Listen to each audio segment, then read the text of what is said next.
Continuamos, amigos, es momento de seguir contándole algunas cosas que están pasando en el mundo y en todos lados. Y vamos a hablar de los testimonios impactantes acerca de los alfajores con versículos. Ya cuando me dices alfajor me da una gana de comer un alfajor. ¡Oh! Pero bueno, hace un tiempo se viralizó en internet que la marca de alfajores, una golosina argentina que se llama Vimar, incluye en sus envoltorios frases y versículos bíblicos. Esta acción de marketing con propósito trajo consigo muchísimos testimonios de personas que se encontraban con este tipo de sorpresas a la hora de comprar un alfajor. Y bueno, lo que comenzó como un acto de fe, pronto empezó a dar sus frutos que superaron cualquier cálculo. Uno de los primeros testimonios que llegó a la fábrica conmovió profundamente a sus dueños. Y es que una niña recibió un alfajor en el colegio y al leer la frase bíblica en el envoltorio, corrió hacia su mamá y le preguntó: «Mamá, ¿quién es Jesús?». Y ese gesto tan simple y genuino abrió en ese hogar un diálogo que antes nunca se había dado. Lo que pareció solamente compartir un dulce o algo dulce se transformó en el inicio de una búsqueda espiritual en la familia. Algunos adolescentes comenzaron a usar los alfajores como recursos también para reflexionar en la clase. Una maestra relató que un alumno en voz alta leyó en voz alta leyó el versículo de su envoltorio y espontáneamente se generó una conversación acerca de la fe y la esperanza en medio de los adolescentes. En otras ocasiones los alfajores fueron repartidos en eventos escolares y la sorpresa de los chicos al encontrar un mensaje distinto al habitual los llevó a preguntarse y a debatir y compartir en sus casas lo que habían leído. Acá tenemos algunos, Vimar con chispita de coco, alfajor también glaseado, de chocolate blanco. ¡Qué rico! Los productos Vimar también entraron a lugares donde pocos se imaginan, porque en una visita a una prisión, un interno tomó un alfajor, leyó el versículo y confesó: «Yo estaba perdido, pero este mensaje me habló. Sentí que había todavía esperanza y una oportunidad para mí». Otro de los testimonios es el de un expreso que un día tomó un envoltorio con un versículo y lo conversó hasta el día en el que salió.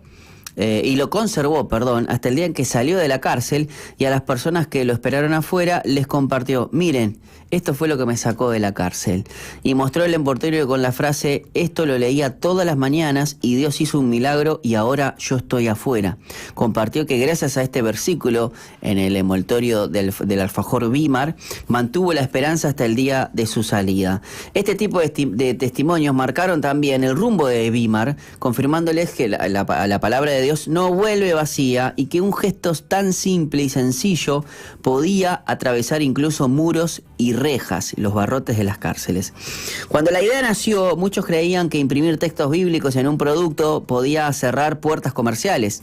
Sin embargo, sucedió todo lo contrario. Empresas y hasta instituciones comenzaron a elegir a Vimar precisamente por la impronta de fe que transmitían sus productos.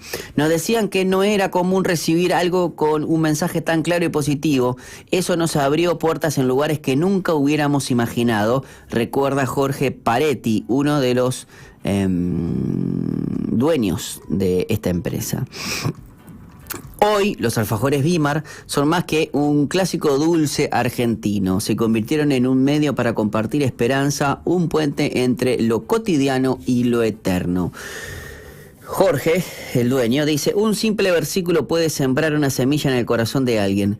No sabemos dónde cae, pero confiamos en que Dios hace crecer lo que sembramos». La verdad, pero muy bueno. Y a mí me dieron ganas de comer un Vimar, así que la próxima vez que alguien venga de Argentina le voy a decir que me traiga un alfajorcito Vimar.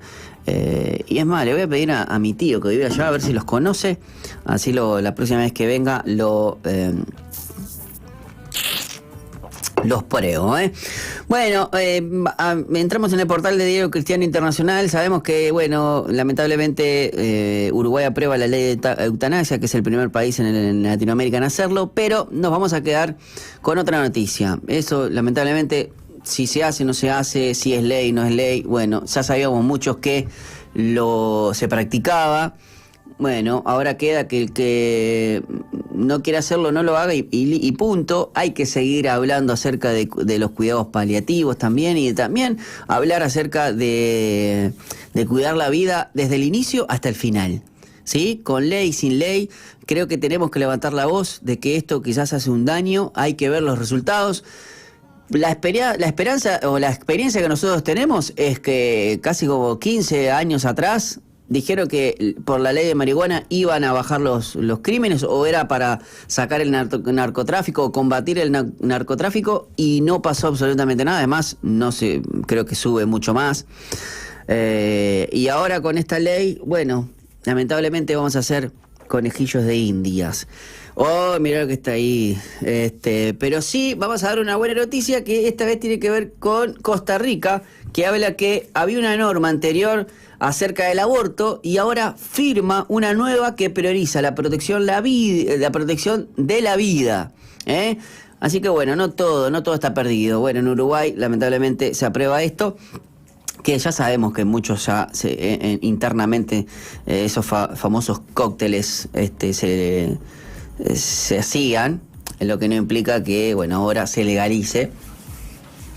Hagamos campañas para mejorar quizás las cosas positivas que se pueden hacer en esos momentos donde la verdad son muy difíciles también para cada uno. Pero bueno, aquí la comunidad evangélica de Costa Rica está celebrando una victoria en el gobierno, porque representa un triunfo acerca del movimiento Pro Vida en la nación.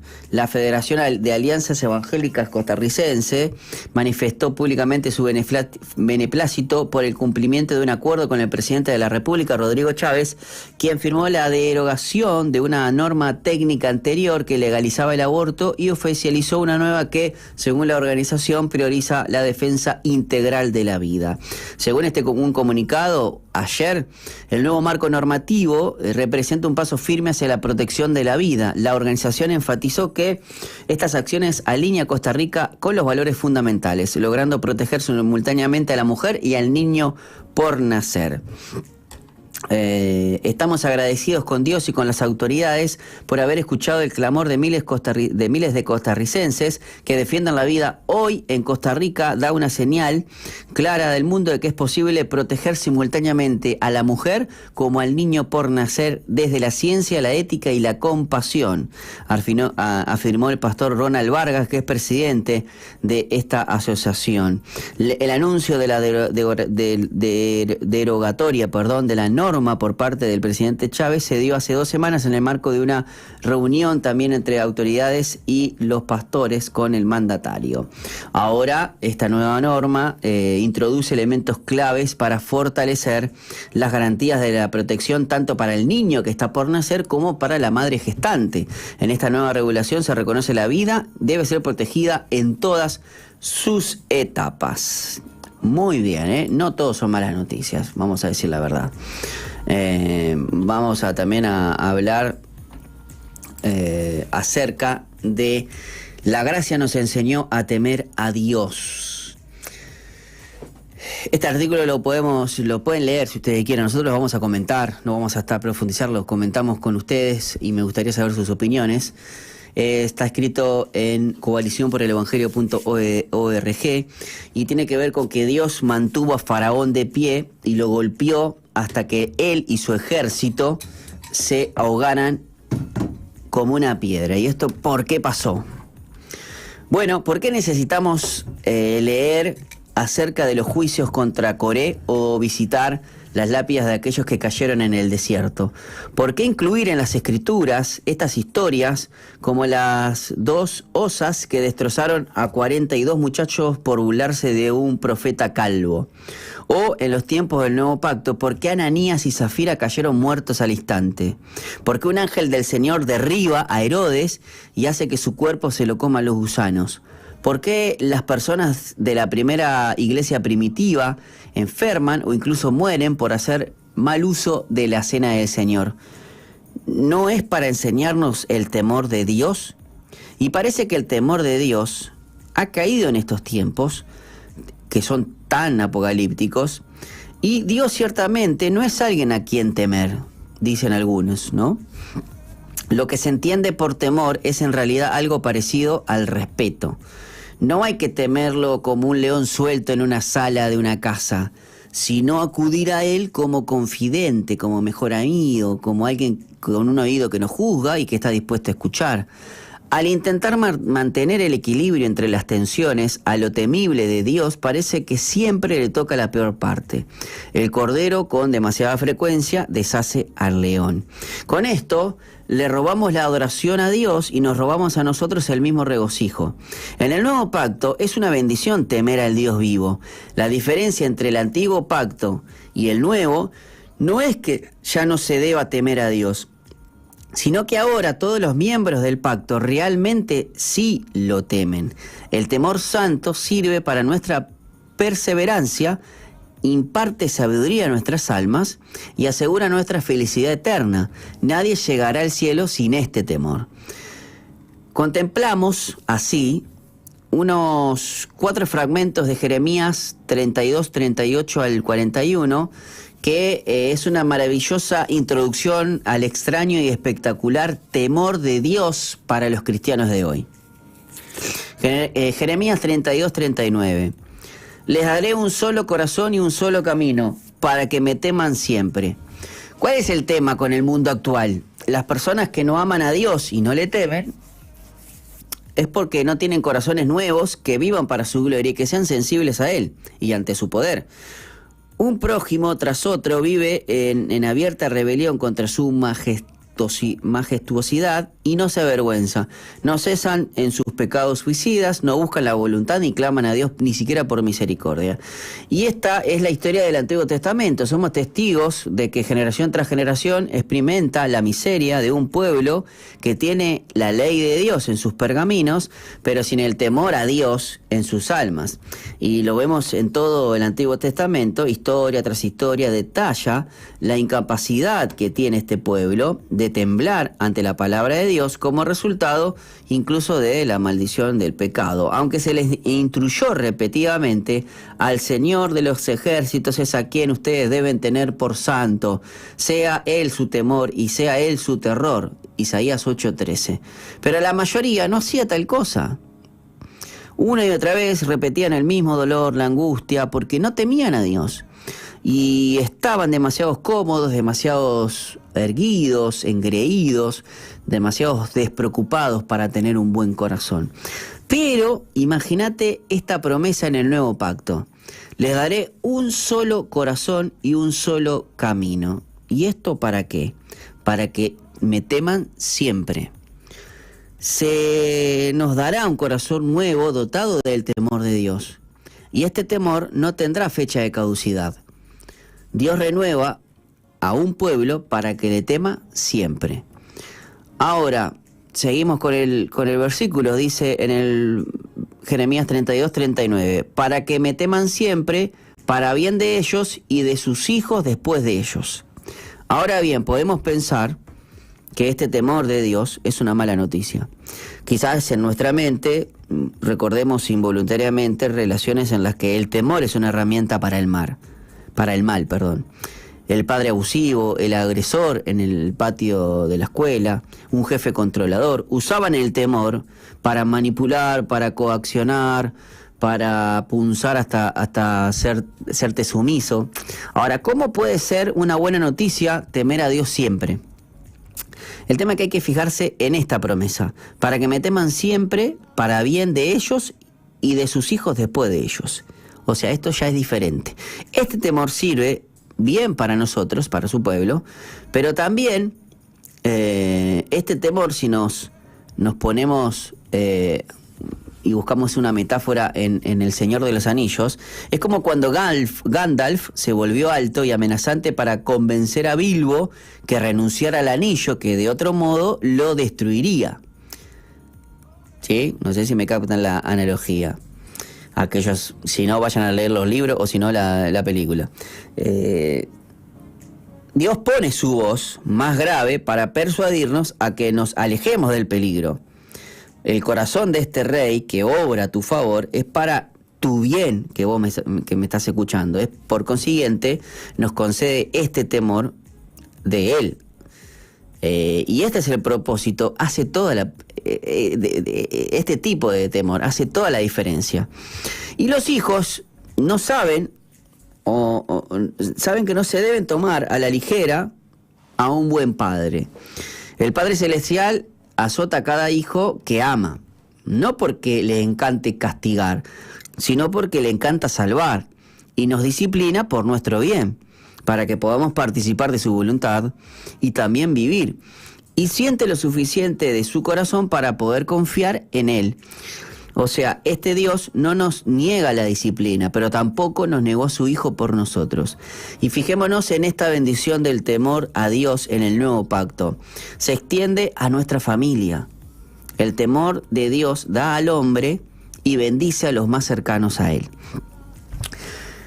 Jeremías 32:40, seguimos con este versículo. Haré con ellos un pacto eterno, de que yo no me apartaré de ellos para hacerles bien, e infundiré mi temor en sus corazones para que no se aparten de mí. Una vez más, el pueblo de Israel recibió la ley escrita por el dedo mismo de Dios, entregada por ángeles, sin embargo no pudieron cumplirla. Vieron a su Dios redimir con maravillas que el mundo nunca había presenciado, pero estas mismas personas murieron en el desierto por desconfianza.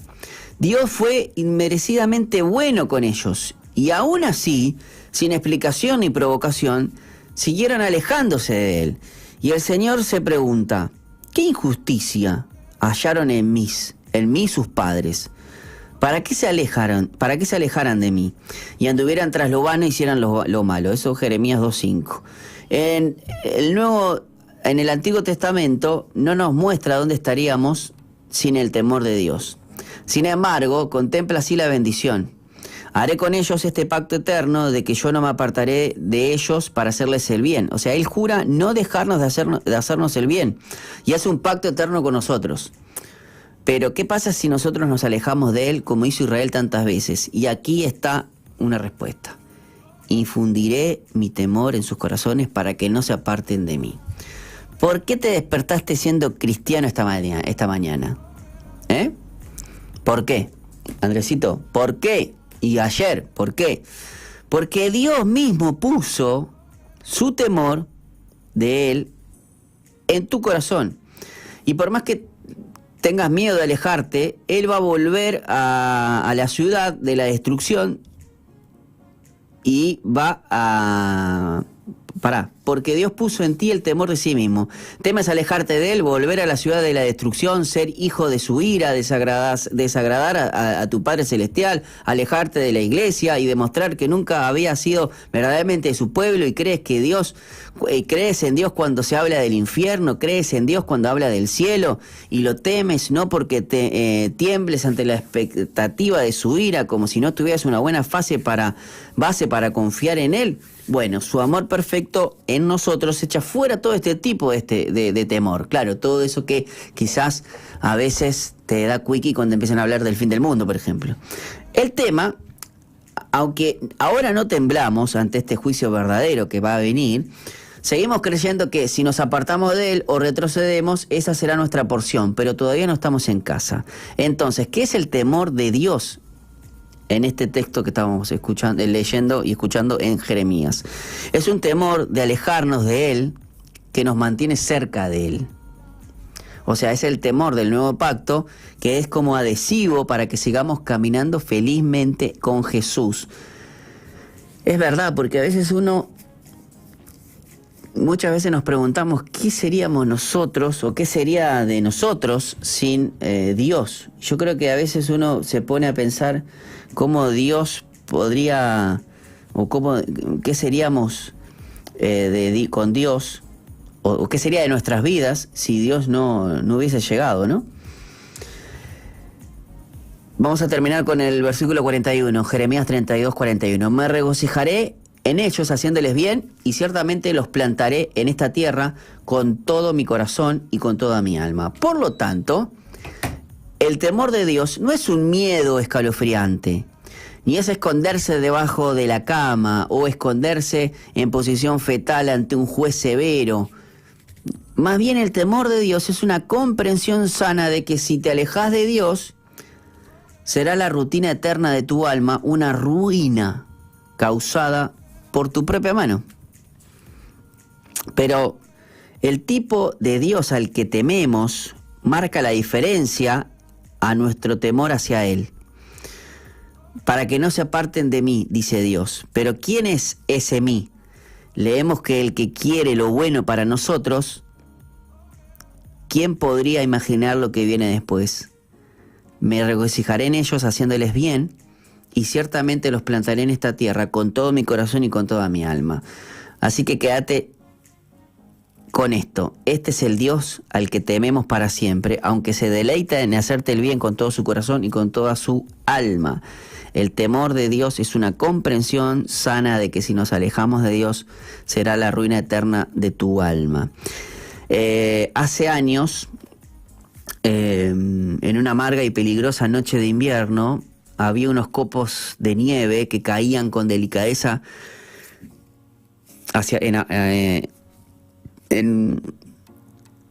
por la ventana, ¿no? Fuera de la ventana. Entonces sabía que algunos que estuvieran afuera esa noche podrían quizás morir por el frío.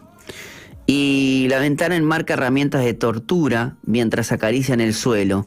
Por el fuego del amor soy encontrado. Esta es la salvación. Esto captura algo de una paradoja. No es que el peligro ya no exista. Dios es peligroso para aquellos que están afuera. Más bien significa que Él nos ha vencido con su amor, nos ha sentado dentro de su fuego, de su gracia, y allí ya no esperamos perecer.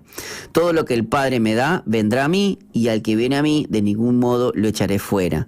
Pero sí tememos enfrentarnos a Él si abandonamos el refugio de Cristo. Viste que muchas personas te dicen, yo el día que esté delante de Dios le voy a decir esto, le voy a decir lo otro, me va a escuchar. No, mano, no. Ese día el cogote no te va a dar ni siquiera para emitir la primera palabra. Lo que sí nosotros cuando tememos, porque a veces creemos que el temor de Dios es miedo, pero dice la Biblia que el temor de Dios es principio de sabiduría. Entonces, así que los que tememos a Dios y que tenemos este tipo de temor a Dios, es el Dios que nos quiere en su casa con Él. Que es el Dios cuyo corazón anhela hacernos el bien. Es el Dios que, para asegurarnos su bendición, nos da un don indispensable, que es su temor. Bueno, si ustedes tienen algo que decir, no están de acuerdo con lo que dijimos, cosa que me encanta, nos pueden escribir al 094-929-717. Ahí está en pantalla. Nosotros ahora lo vamos a dejar con buena música, el contenido de Vite y la canción del día. ¿Sí? La canción del día. Luego se viene Estación de Fe. Nosotros en vivo venimos mañana a las 14 horas. No se lo pierdan. Nos encontramos entonces mañana. Quédense en que todavía queda mucha esperanza para Montevideo.